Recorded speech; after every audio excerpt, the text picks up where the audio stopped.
한 가지 글을 읽어드리며 오늘의 말씀을 좀 나누려고 합니다. 읽겠습니다. 이곳 삼평 남짓한 공간에서는 10명 정도 되는 사람들이 살을 부대끼며 속이 훤히 들여다보이는 화장실에서 볼일을 봐야 하고 서로의 이름이 아닌 번호가 불리며 사회에서 어떤 위치였든 모두 동일한 옷을 입는다. 만일 범죄자를 가두는 줄만 알았던 차가운 창살과 높은 담장 안에 당신이 갇혔다면 당신이 지금 할 수 있는 것은 무엇인가? 여기 메이저리그 진출을 앞둔 슈퍼스타 야구선수 김재혁이 있다. 수많은 구단들은 국내 최고의 마무리 투수인 그를 잡기 위해 천문학적인 금액을 베팅하고 있다. 그는 언제나 팬과 동료들에게 믿음을 주는 그라운드 위의 영웅이다. 하지만 그날 이후 모두의 영웅에서 범죄자 신세로 추락한 슈퍼스타가 되고 말았다. 입고 먹고 다는 모든 것을 처음부터 배워야 하는 6m 담장 안의 교도소에서 말이다. 드라마 슬기로운 감방 생활은 하루아침에 교도소에 갇히게 된 슈퍼스타 야구선수 김재혁의 교도소 적응기이자 최악의 환경에서 재기를 위해 노력하는 부활기이며 교도소라는 또 다른 사회에서 살아가는 성장기이다. 우리 PPT 한 장만 넘겨주시겠어요? 네, 이 글은 앞에 그림 보이시는 것처럼 슬기로운 감방 생활이라는 드라마의 시놉시스로 주인공 김재혁이라는 사람의 감옥살이를 그리고 있는 드라마입니다.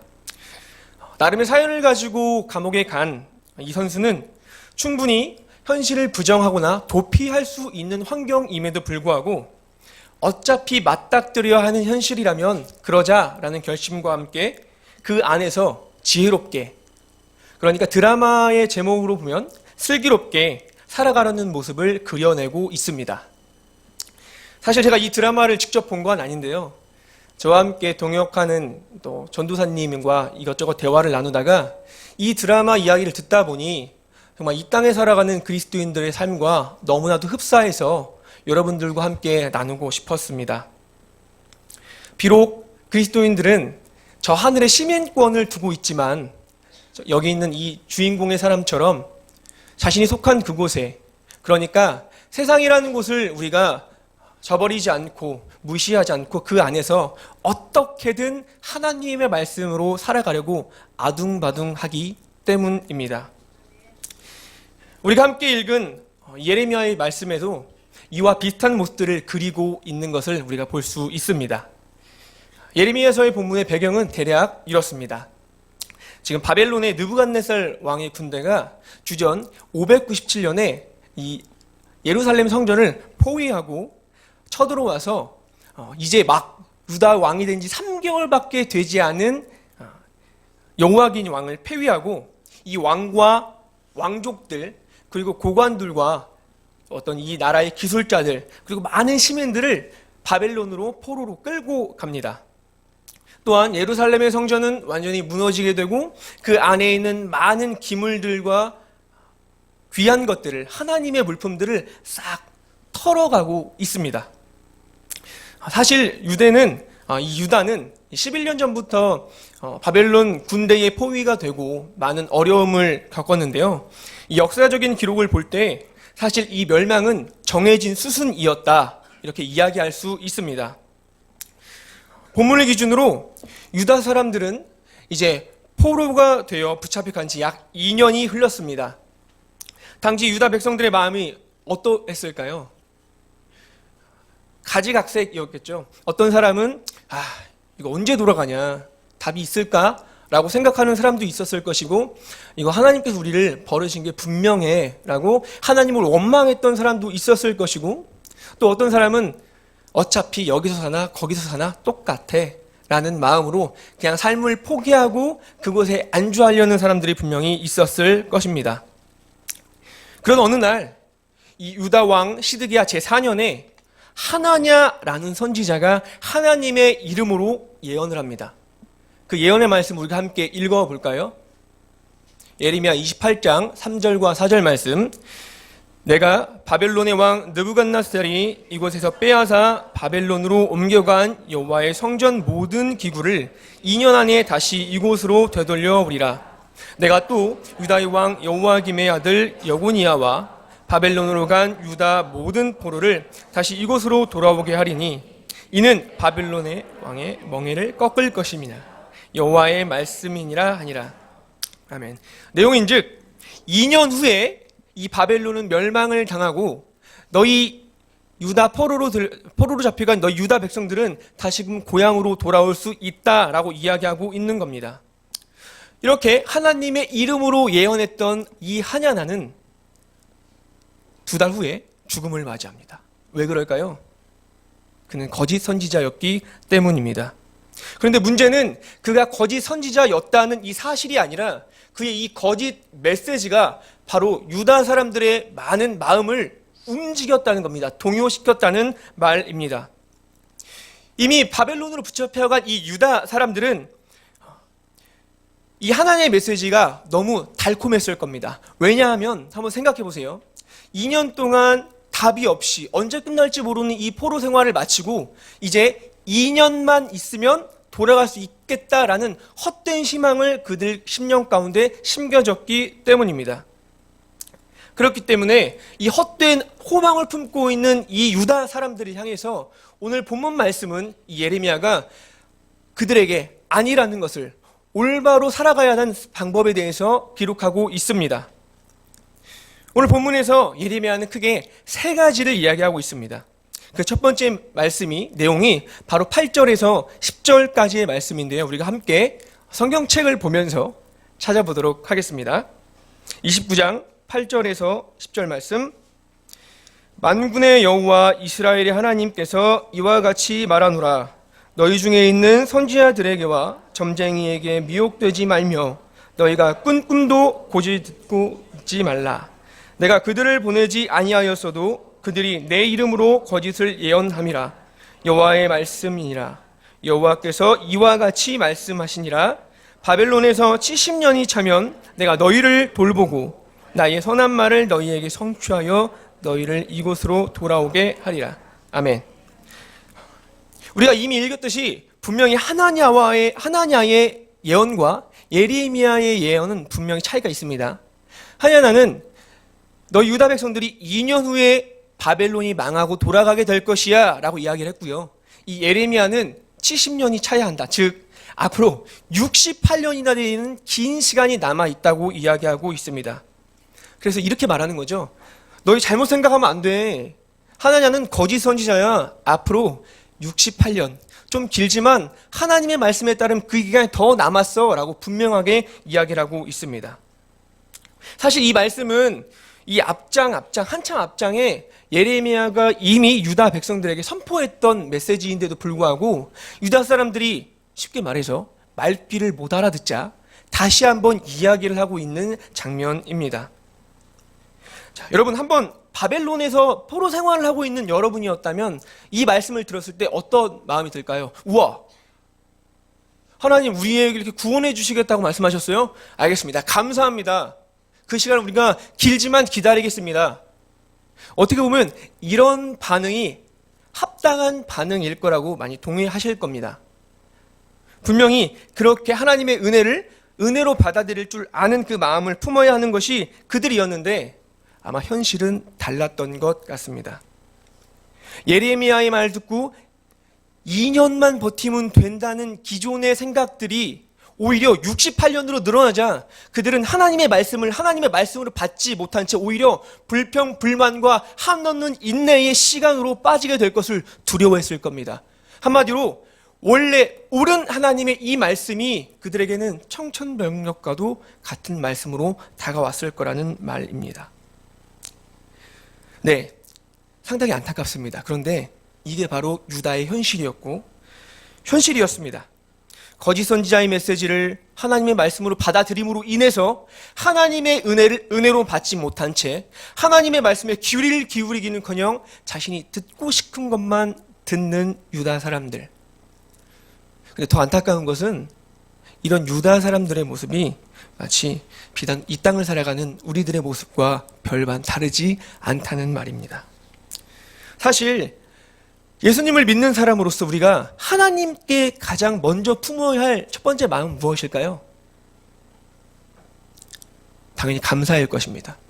거룩하신 주님, 나를 지옥에 갈 수밖에 없는 나를 구원해 주심에 너무 감사합니다. 이것이 모든 그리스도인이 보편적으로 품어야 할 당연한 마음일 것입니다. 하지만 솔직하게 한번 여러분들께 여쭤볼까요? 하루하루 여러분들의 심령 가운데 이 감사의 마음을 품고 살아가십니까? 감사의 마음이 이 가슴 속에서 넘쳐나십니까? 아니면 채워지지 못하는 우리 심령 가운데 불평, 불만이 솟고, 아니면 너무 바쁜 일상 속에서 아예 하나님의 말씀은 남아있지 않는지 한번 여러분의 모습을 돌아봤으면 좋겠습니다. 왜 그럴까요? 왜 우리 마음 가운데 감사가 아닌 우리의 욕망이 꿈틀거리고 오히려 채워지지 않는 그 갈급함을 더 쫓아가기 위해 아둥바둥할까요? 그것은 우리가 하나님의 말씀에 귀를 기울이지 않고 거짓된 거짓 선지자의 메시지에 세상에 귀를 기울이며 살아가기 때문입니다. 거짓 선지자가 이스라엘 백성들, 그러니까 유다 사람들에게 외쳤던 것처럼 오늘 이 땅을 살아가는 우리들에게도 하나님의 말씀이 아닌 그 달콤한 유혹의 메시지를 우리 귀에 계속해서 외치고 있다는 말입니다. 혹여 지금 이 시간에도 하나님의 말씀이 여러분들의 귀에, 여러분들의 심령 가운데 박혀야만 하지만 사탄은 그렇게 하는 것을 가만 볼 수 없어서 꼴사 나와서 여러분들의 귀를 막고 우리의 심령을 틀어 막고 있을지도 모릅니다. 그렇기 때문에 우리는 바울이 말했던 것처럼 골로새서 4장 2절 말씀, 기도를 계속하고 기도에 감사함으로 깨어 있어야만 하는 것입니다. 아멘. 왜냐하면 깨어있지 않으면 우리는 하나님의 은혜를 은혜로 받지 못하고 하나님의 말씀을 온전히 하나님의 말씀으로 받지 않고 우리가 듣고 싶은 것만 골라서 들으는 그런 존재가 바로 우리들이기 때문입니다. 지난주에 다음 세대를 세워나가는 우리 꾸민 이 공동체가 1학기 종강을 했습니다. 이 한 학기 동안 소율이 문답을 공부하면서 성경의 많은 진리들을 나눴는데요. 많은 것들을 제가 친구들과 우리 초등학생들과 나눴지만 그 중에 강조했던 것 몇 가지가 있습니다. 그 중에 한 가지는 바로 이것입니다. 우리가 하나님을 위해 어떻게 살아가야 할까? 이 질문의 답을 애들과 함께 나눴어요. 총 3단계가 있었는데 저는 맨 첫 번째 질문에 이렇게 대답을 아이들에게 해주었습니다. 무엇을 시작할 때 너희들이 하나님께서 무엇을 더 기뻐하실까? 이 질문을 반드시 던져봤으면 좋겠다라는 겁니다. 사실 우리는 분명히 답을 알고 있습니다. 우리가 하나님을 위해 어떻게 살아가야 합니까? 소율이 문답 2번에 대한 답은 이렇습니다. 말씀대로 살아가면 됩니다. 간단합니다. 하지만 그렇게 살아가고 계십니까? 어렵죠. 그래서 아이들에게 되지 않는 이 현실 속에서 한 가지 선행 질문을 제가 던진 겁니다. 하나님께서 무엇을 더 기뻐하실지 너희가 먼저 한번 생각해 봐라. 제가 왜 여기서부터 답을 찾았을까요? 왜 이런 질문을 던졌을까요? 제가 인정하기 싫지만, 저희 부서이기 때문에 참 인정하기 싫지만 아이들과 함께 대화를 나눠보다 보면 정말 죄송합니다. 생각 없이 사는 애들이 너무 많아요. 물론 초등학생이니까 라고 생각할 수도 있는데 생각이 없어요. 그래서 이거를 어떻게 해야지? 항상 이 질문에 대한 답이 매 수업 시간마다 제가 갖고 있는 질문이자 고민이었습니다. 그래서 우리 아이들의 모습을 보면은 어떤 선택의 순간에 어떠한 기준에 맞춰서 이렇게 해야겠다라고 이렇게 발을 내딛고 선택을 하는 게 아니라 그냥 몸이 가는 대로, 그냥 마음이 가는 대로 이렇게 선택의 순간마다 그렇게 자신의 기준, 자신이 생각 없이 그냥 본능에 따라 육신의 정욕을 따라 선택하는 것이 그들의 보편적인 모습이라는 말입니다. 마치 사사시대처럼 말입니다. 과연 이런 모습이 우리 초등학생들, 우리 초등부에만 있을까요? 분명히 답이 정해져 있는 특별한 상황을 제외하고서는 아마 저와 여러분들도 비슷하지 않나 생각을 해봅니다. 어떤 선택의 기로에 있을 때, 어떤 갈등의 순간에 있을 때, 무엇을 선택해야 할 때, 선택해야 하나 그 선택의 순간 가운데 우리의 기준은 보통 우리의 편함과 얼마나 우리에게 유익이 될까가 아닐까요? 내가 편하면 됐지. 이렇게 내가 더 많은 것을 취하면 됐지.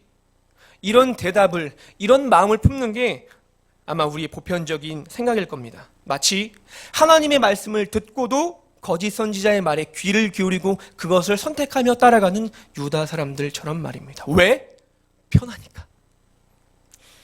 제가 이제 31밖에 되지 않은 펄펄한 젊은 교육자입니다. 근데 제가 이 짧은 시간을 살아오면서 느낀 게 한 가지 있습니다. 결론을 내린 것 한 가지가 있습니다. 많은 선택의 기로에 서 있을 때 보통 하나님의 뜻이, 그러니까 아까 질문을 던졌던 것처럼 무엇이 더 하나님을 기쁘게 할까라는 질문을 던지고 선택하다 보면은 이상하게도 그 선택의 결과물이 다 힘든 길이에요. 아무리 고민을 100번, 1000번, 정말 10,000번을 해봐도 하나님께서 무엇을 기뻐하실까 이 질문을 던졌을 때 선택하게 되는 건 그냥 둘 중에 가장 힘든 것밖에 되지 않아요. 되게 이상하기만큼.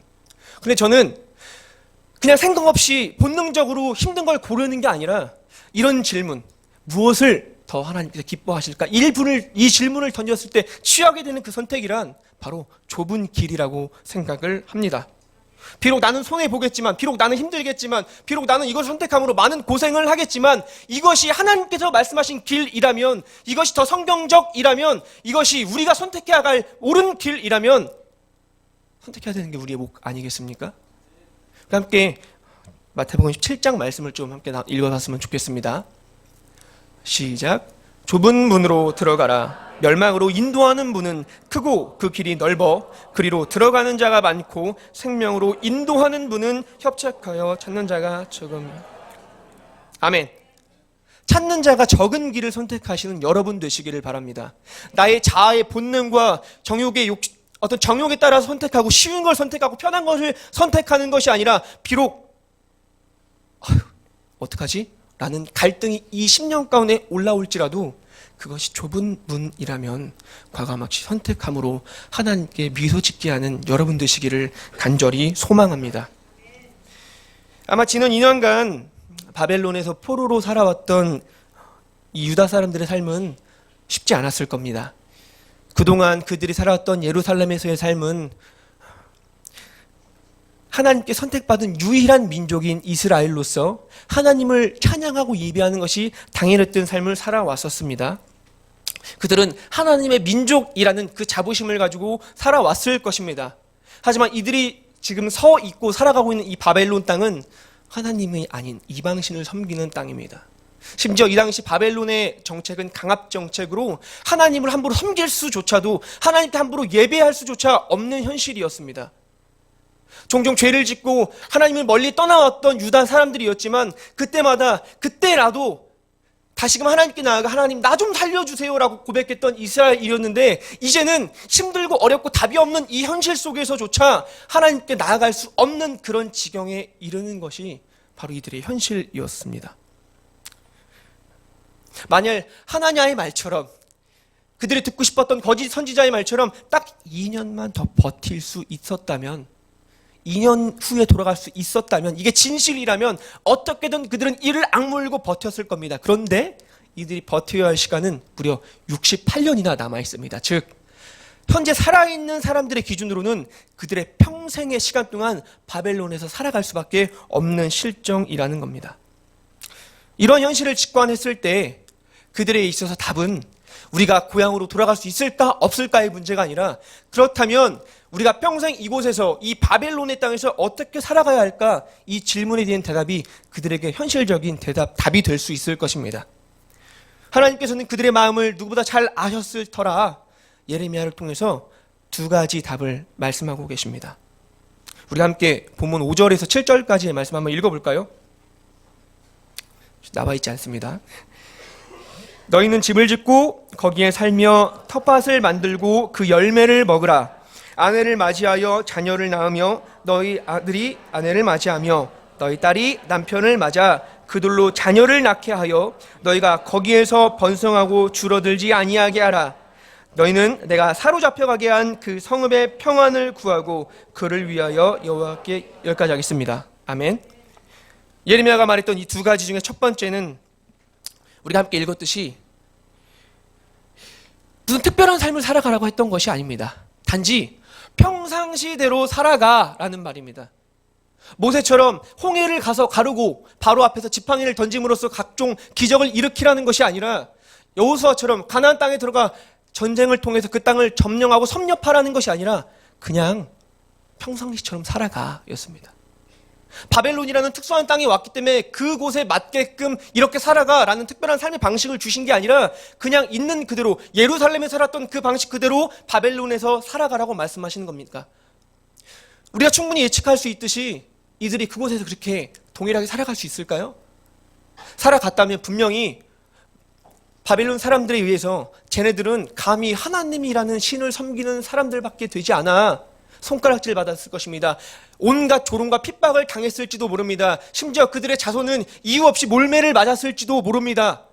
과연 쉽게 살아갈 수 있었을까요? 하지만 하나님께서는 분명히 그것을 다 예측하시고 이미 알고 있었음에도 불구하고 그들에게 너희들 가서 동일하게 살아가라고 명령하시고 요구하십니다. 왜요? 왜 하나님께서는 잔인하리만큼 이들에게 그렇게 살아가라고 등을 떠 미루셨을까요? 왜냐하면 하나님께 선택받은 백성은 그들끼리 모여서 오손도손 그들의 신앙을 지키며 살아갈 것이 아니라 세상 사람들과 섞여서 그들과 함께 하나 된 공동체 가운데 너희들이 하나님을 섬기는 그 모습을 그들에게 비춤을 통해서 그들에게도 하나님을 드러내라고 하기 때문입니다. 하나님을 믿는 하나님의 선택된 백성은 자신들의 신앙을 지키며 자신들이 모인 그 공동체 가운데 그들끼리만 살아갈 것이 아니라 세상 사람들과 섞여서 그들에게 우리가 믿는 그 하나님을 드러내는 삶을 살아가라고 말씀하시는 겁니다. 이러한 요청은 유다 사람들뿐만 아니라 오늘 이 땅을 살아가는 우리들에게도 그대로 요구되고 있습니다. 앞서 말씀드렸다시피 우리의 시민권은 어디에 있습니까? 저 하늘에 있습니다. 하지만 그럼에도 불구하고 하나님께서는 이 땅에 우리를 보내셨고 여러분 한 명 한 명에게 사명을 주셔서 이 땅을 살아가라고 하십니다. 왜냐하면 우리를 통해서 세상이 하나님을 보게 하기 위해서, 간단하게 말해서 여러분들을 사용하시겠다는 겁니다. 제가 사역하는 한 교회에서, 이전 교회에서 한 학생이 저를 찾아왔습니다. 전사님 고민이 있어요. 초등학생이 먼저 고민이 있다고 찾아왔습니다. 기특하죠. 근데 그 친구는 시당초 조금 초등학생 치고 좀 성숙한 친구였고요. 말을 조곤조곤 잘하고 참 이해력도 넓은, 성경 말씀도 충분히 깊이 알고 있는 그런 학생이었습니다. 그 학생이 저한테 찾아와서 했던 질문은 이거예요. 전사님, 우리 아빠는 왜 그렇게 살아가죠? 여러분 오해하시면 안 돼요. 이 친구의 질문의 의도는 내가 알고 있는 우리 아빠는 집에서는 이렇게 살아가는데, 아니 교회에서는 이렇게 섬김의 모습이 있고 중직자로 살아갔는데 왜 집에만 오면은 전혀 다른 삶을 살아가냐는 겁니다. 그가 보고 있는 아빠의 모습은, 직장에서의 모습은 알 수 없겠지만 집에서의 모습과 교회에서 섬김의 모습이 달랐던 겁니다. 그래서 저한테 와서 그리스도인 예수님을 믿는 사람은 원래 이렇게 다른 겁니까? 라고 물어봤어요. 제가 그래서 무슨 말을 할 수 있었을까요? 너무 정답을 얘기하면 아빠가 너무 나쁜 사람이 될 것 같고, 그렇다고 아빠를 변호하기엔 양심에 찔리고, 저도 기억이 안 나요. 어떻게 말을 했는지. 다만 그 친구를 보며 너무나도 안타까웠습니다. 왜? 이게 현실이었기 때문에. 여러분의 모습은 어떠합니까? 하루하루 일관된 모습으로 살아갑니까? 월화수목금토일 동일한 모습으로 살아갑니까? 직장에서, 교회에서, 그리고 집안에서 동일하게 하나님의 자녀다운 모습으로 살아가고 계십니까? 오늘 본문에서 말하는 예레미야의 말은 한결같이 우리에게 살아가라고, 예수님을 믿는 사람으로서 예수님을 믿는 사람답게 그렇게 살아가라고 말을 하고 있는 것입니다. 여러분, 동일하게 살아가는 여러분 되시기를 간절히 소망합니다. 아직까지 우리 초등부에는 그런 학생이 없어서 감사할 뿐이에요. 그런 고백이 없었으면 참 좋겠습니다. 세 번째로, 예레미야가 그 유다 사람들을 향해서 너희들 이렇게 살아가야 된다고 정말 슬기롭게 포로 생활을 해야 되는 그 세 번째는 이런 것이라고 말하는 것은 바로 무엇일까요? 우리가 함께 읽었던 것처럼 바로 그들이 품고 있는, 그들이 밟고 있는 그 바벨론 땅의 평화를 구하라는 것입니다. 이게 무슨 말일까요? 네, 유다 사람들의 입장에서는 충분히 반감이 올라올 수 있었을 거예요. 아니 지금 바벨론이 망해야지 우리가 고향으로 돌아갈 수 있는 형편인데, 이들이 무너져야지 우리가 고향 땅에 돌아가 다시금 회복할 수 있을 텐데, 아니 하나님 이게 무슨 말이에요? 라고 분명히 생각할 수 있을 거예요. 그러나 하나님의 뜻은 분명히 달랐습니다. 그들을 위해 오히려 평안을 구하라고 하십니다. 왜 그럴까요? 그들을 위해 평안을 구한다. 이 말은 너희들이 알고 있는 그 복음을 그 땅 가운데 뿌림으로써 그곳이 하나님의 나라가 되게 하라는 하나님의 깊은 뜻이 담겨 있는 것입니다. 이런 점에 있어 하나님의 백성은, 하나님께 선택받은 민족은 단순히 나만 그 복음을 알고 있고 내가 속해 있는 그 공동체에서만 그 복음을 붙들고 있는 것이 아니라, 우리가 속해 있는 그 공동체 곳곳마다 하나님의 복음을 전함으로써 그것도 하나님의 나라가 되게 해야 할 줄 믿습니다. 제가 지난 설교에서도 분명히 말씀드렸다시피 하나님께서는 저와 여러분들을 교회로, 가정으로, 직장으로, 학교로, 세상으로 보내셨습니다. 왜요? 우리의 꿈을 마냥 이루게 하기 위해서요? 우리가 잘 먹고 잘 살게 하기 위해서요? 아니요. 물론 그런 조그마한 이유들도 분명히 들어있을 것입니다. 하지만 최우선적인 목적과 이유는 바로 우리를 통해 그 공동체가, 우리가 속해 있는 가정과 직장과 학교와 세상이 하나님의 나라가 되게 하기 위함인 줄 믿습니다. 이 사실을 기억하시는 여러분 되시기를 간절히 소망합니다. 우리가 비록 우리 가정이 이러이러한 모양일지라도, 정말 답이 없을지라도, 우리 직장, 내가 있던 그 직장이 하나님을 아무도 알지 못하고 나도 그곳에서 불의한 곳에서 어떻게 살아낼지 고민하고 고뇌하고 있는 그 순간 가운데 우리가 하나님의 나라를 이곳에 오게 할 것을 기도하고 소망한다면, 우리가 알지 못하는 그때에 하나님께서 우리를 통하여 크고 은밀한 일을 이루실 줄 믿습니다. 잠시 강여사의, 죄송합니다. 저희 어머니입니다. 강 권사님의 이야기를 한번 좀 나누어 보고자 합니다. 저희 친가는 정말 뼛속까지 유교 집안이었습니다. 그리고 저희 외가는 기독교 집안이었습니다. 근데 저희 어머니께서 좀 아버지의 술수에 속아 결혼을 하게 되었습니다. 그 술수란, 결혼하면은 교회 다니고 신앙생활 하는 것은 내가 아무런 말을 하지 않을게, 이런 약속을 분명히 하고 결혼을 했는데 하루아침에 그 약속이 깨지고 말았습니다. 그래서 평생 신앙을 생활을 해왔던 저희 어머니께서는 결혼을 하고 나서 곧 핍박의 시간이 되었습니다. 주일마다, 그리고 수요 예배, 금요 예배, 그리고 새벽 예배, 정말 하루도 빠짐없이 하나님과 교제하고 신앙생활을 해왔던 저희 어머님이었는데, 처음에는 그냥 가지 말라고 말씀하시고 반대하시는 아버지의 그 반대가 점점점 심해져 새벽 예배를 갔다 오면 집에 문을 잠궈서 들어오지 못하게 하고, 주일 예배, 수요 예배 밤 늦게 기도하고 돌아오시는 어머니에게 문을 열어주지 않았습니다. 그래서 저희 어머니께서는 옆집에서도 주무시고 그냥 이웃 주변 혹은 친구네 집에서 주무시는 그런 어려운 신앙생활을 해오셨습니다. 뿐만 아니라 제가 말씀드렸다시피 저희 친가는 정말 뼛속까지 유교 집안이었기 때문에 제사가 많았습니다. 어떤 일정한 시기가 되면은 반드시 꼬박꼬박 제사를 드려야만 했습니다. 그런데 그런 상황 가운데 저희 어머니께서 거의 막내 며느리처럼 고생을 많이 하셨어요. 온갖 상을 다 보고 온갖 제사 일을 다 하고 그렇게 힘겹게 신앙생활을 하셨던 어머니셨습니다. 저는 이 어렸을 때부터 엄청난 진리를 깨달았어요. 야, 신앙생활은 원래 이렇게 어려운 거구나. 맨날 울어야 되는 거구나. 하나님을 이렇게 만나는 거구나. 그래서 제가 지금 되게 강인한 사람이 되었어요. 쉽게 신앙생활을 할 마음이 전혀 없어요. 어머니 그 모습을 보면서 매일매일 우는 그 모습, 매일매일 힘들게 살아가는 그 모습, 그런 힘든 상황 가운데 어머니께서는 주눅들지 않고 끝까지 자신의 자리를 지키며 기도하셨습니다. 잠 잘 때마다 저와 제 동생 이 두 형제를 놓고 기도해 주시고, 아침에 눈을 뜨면 기도로 깨워주시고, 찬양을 들으면서 소리 한번 지르지 않고 깨워주셨어요. 그게 저희 어머니께서 저를 교육하신 삶의 방법이셨습니다. 그렇게 힘들고 어렵지만 1년, 2년, 5년, 10년이 되자 점점 저희 집안의 분위기가 바뀌기 시작했습니다. 종종 하나님께서 너무하다는 생각도 했어요. 1년, 2년도 아니고 5년, 10년이 돼서야 어느 정도 변화가 있었기 때문입니다.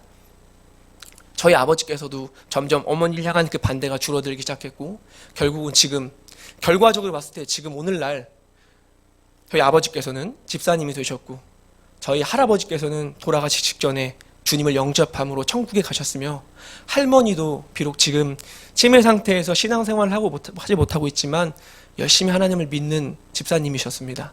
뿐만 아니라 저희 작은 아버지께서도 집사님으로 살아가시고, 저희 막내 고모도 이제 막 신앙생활을 하는 그런 사람이 되었습니다. 즉, 한 명의 그리스도인을 통해서 뼛속까지 유교 집안이었던 우리 집안이 변화되게 된 것입니다. 한 선교사를 통해 한 나라를 변화시켰던 것처럼, 그리고 그런 것처럼 저희 어머니를 통해서 저희 집안이 주님의 나라, 하나님의 나라가 된 것을 저는 경험하며 살아왔습니다. 간절히 바라는 것은 여러분들에게도 이러한 간증이 차고 넘쳤으면 좋겠습니다. 여러분들을 통해서 여러분의 가정이, 여러분들 통해서 여러분의 직장이, 여러분의 학교가, 여러분들께서 서 계신 그 곳곳마다 하나님의 나라가 되었음을 고백하는 그런 간증들이 차고 넘쳐나기를 간절히 소망합니다. 위에서 말씀드린 것처럼 예레미야는 유다 사람들을 향해서 이 세 가지를 편지에 기록했습니다. 슬기로운 포로 생활은 이런 거라면서 거짓 선지자들 조심할 것, 평상시처럼 살아갈 것, 그리고 마지막으로 그것의 평안을 구할 것. 그런데 여기서 정말 중요한 것은 단순히 이 세 가지를 지키며 살아가는 것뿐만 아니라 이것을 계속해서, 즉 아까 말씀드린 것처럼 2년이라는 단기간만 그렇게 살아갈 것이 아니라 68년, 즉 평생 그들은 그렇게 살아가야 된다는 사실입니다. 그러나 지난날 이스라엘의 모습을 돌아볼 때 어떻습니까? 우리는 창세기부터 이스라엘의 삶을 분명히 잘 알고 있습니다. 하나님께 돌아갔다가 다시 죄를 짓고, 하나님께 두드려 맞고 돌아왔다가 다시 죄를 짓고, 이런 반복의 삶을 살아왔던 것이 바로 이스라엘이었고, 바로 이런 삶의 모습이 우리들의 모습과 상당히 흡사합니다. 유다 사람들처럼 우리도 종종 신앙생활을 하면서 이런 질문을 우리 스스로에게 던지지 않습니까? 이 정도면 충분하지 않을까? 이 정도면 충분하지 않을까? 라는 질문을 스스로 자문다답하시면서 여러분 위로를 취하고 있진 않습니까? 여러분 성경 한 번 읽었다고 하나님의 말씀을 다 아나요? 성경을 10번 읽으면 하나님의 말씀대로 살아갈 수 있나요? 교회에서 한 5년 섬기면, 평생의 섬김은 끝났습니까? 대학부 때 제자훈련 한 번 받으면 평생 제자훈련 받지 않아도 됩니까? 아니요. 이 정도면 됩니까? 라는 질문에 저는 명확하게 대답할 수 있습니다. 아니요, 절대 아닙니다. 왜? 우리가 이스라엘의 삶을 보면서 성경을 보며 알 수 있듯이 인간은 매 순간 하나님의 은혜가 없으면 살아갈 수 없는 존재이기 때문에 계속해서 우리는 하나님 말씀을 듣다가도, 순종했다가도 고개 한번 돌이키면 다시금 죄의 구렁으로 빠지는 게 바로 인간의 습성이기 때문입니다. 그렇기 때문에 우리는 예레미야가 말했던 것처럼 단지 2년이 아니라 매일매일의 삶 가운데 그 매일매일의 삶이 결국 평생이 되어서 하나님의 말씀 안에 살아가야 될 줄로 믿습니다. 매일매일 세상이 하는 하나님의 말씀에 귀를 기울여야 합니다. 매일매일 시간과 장소에 관계없이 우리가 한결같이 그리스도인의 모습으로 살아가야 합니다. 매일매일 한결같은 그 삶을 통해서 하나님의 나라를 우리가 속한 공동체에 세워나가야 합니다. 그래서 저는 저희 어머니를 두고 기도해요. 저희 어머니, 하나님, 저희 어머니께서 80이 되더라도 갈렙과 같이 이산지를 내게 주셔서 그렇게 고백하는 저희 어머니 되게 하여 주옵소서. 왜냐하면 황혼기에 접어들었다고 80 됐다고 90 됐다고 하나님의 자녀가 아닌 게 아니잖아요. 80이 됐든 90이 됐든 13살이든 모두 우리가 평생 하나님의 은혜를 구하며 하루하루 그렇게 살아가야 될 줄 믿습니다. 앞서 예레미야가 했던 11절 말씀 우리가 한번 읽어보도록 하겠습니다. 제가 한번 읽어보겠습니다. 여호와의 말씀이니라. 너희를 향한 나의 생각을 내가 아나니 평안이요 재앙이 아니니라. 너희에게 미래와 희망을 주는 것이니라. 아멘. 하루하루 그렇게 살아가는 것이 바로 유다 사람들에게 미래와 희망을 준다는 것을 지금 말하고 있는 것입니다. 왜? 무슨 말일까요? 예레미야 31장 38절 40절은 이렇게 말합니다. 우리 함께 읽어보겠습니다. 보라, 날이 이르리니 이 성은 하나님의 망대로부터 모퉁이에 이르기까지 여호와를 위하여 건축될 것이라. 여호와의 말씀이니라. 여호와의 거룩한 곳이니라. 영원히 다시는 뽑거나 전복되지 못할 것이니라. 아멘. 이들이 하루하루 그렇게 평생을 살아갈 때에 하나님의 나라가 도래한다는 말입니다. 네, 여러분, 상식적으로 생각해봐도 이 평생이란 단어가 참 우리에게 되게 무겁죠. 저도 이제 31살이기 때문에 앞으로 살아갈 날이 되게 많이 남은 그런 사람입니다. 그렇기 때문에 제가 이 말씀을 묵상하면서 조금 뜨끔하더라고요. 지금도 하루하루 사역하고 말씀 준비하고 우리 애들 만나는 것도 벅찬데 이걸 평생 하라고요, 주님? 두려움이 막 물밀듯이 막 찾아왔습니다. 솔직히 여러분, 참 부끄러운 고백일 수 있겠지만 사역도요, 쉽게 하면 쉽게 할 수 있어요. 하지만 제가 앞에서 말씀드렸잖아요. 하나님의 보편적인 뜻은 쉬운 데 있지 않고 어려운 데 있습니다.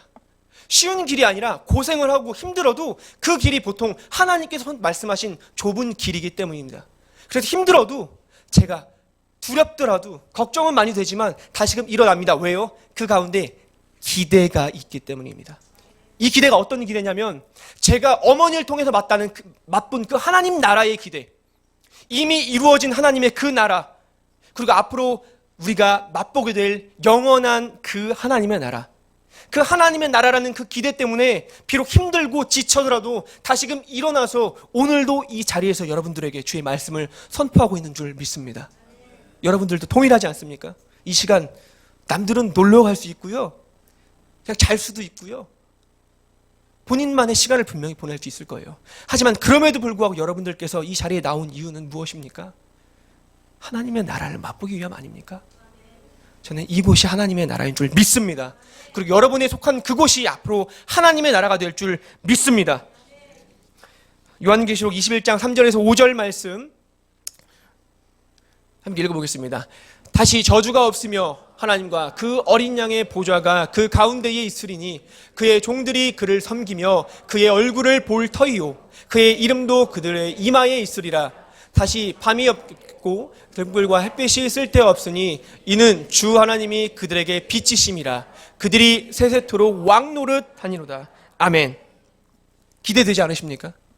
아무런 고통과 슬픔이 없는 그곳에서 우리가 그렇게 간절히 만나려고 정말 아둥바둥하는 그 예수님이 우리 앞에서 우리와 함께 대화를 나누고 먹고 자고 마신다고 합니다. 그 모습들을 기대하며 살아가시는 여러분 되시기를 간절히 소망합니다. 예수님께서 이 땅에 왜 오신 겁니까? 왜 예수님께서 굳이 하루하루 이 더러운 땅에서 인간의 모습으로 살아가신 걸까요? 왜 예수님께서 온갖 순환을 거치면서 십자가에 못 박혀 죽으시고 부활하신 걸까요? 답은 간단합니다. 하나님의 나라를 이루기 위해서. 예수님께서 오늘 이 말씀을 통해 우리에게 주신 이 메시지처럼 예수님 본인 또한 하나님의 나라를 이루기 위하여 이 땅에 오셨고 실제로 이루셨고 앞으로 분명하게 완전한 형태로 이루실 것입니다. 우리가 잘 알고 있는 그 사복음서의 내용 또한 동일하지 않습니까? 예수님께서 가시는 곳곳마다 기적을 일으키시는 그 곳곳마다 하나님의 나라는 이미 이루어졌습니다. 그리고 완전히 완성될 그 하나님의 나라의 예언들을 하나하나 선포하고 계셨습니다. 예수님의 생명과 맞바꾼 그 하나님의 나라를 잊지 마시고 하루하루 소망하며 살아가시는 여러분 되시기를 간절히 소망합니다. 예수님의 생명과 바꾼 그 하나님의 나라를 품고 살아가는 여러분 되시기를 간절히 소망합니다. 마지막으로 이 한 가지 질문을 여러분들께 던지고 말씀을 마무리하겠습니다. 여러분들은 하루하루 어떤 생활을 하고 계십니까? 종교 생활입니까? 아니면 신앙 생활입니까? 우리가 함께 찬양하면서 기도의 자리로 나아가도록 하겠습니다.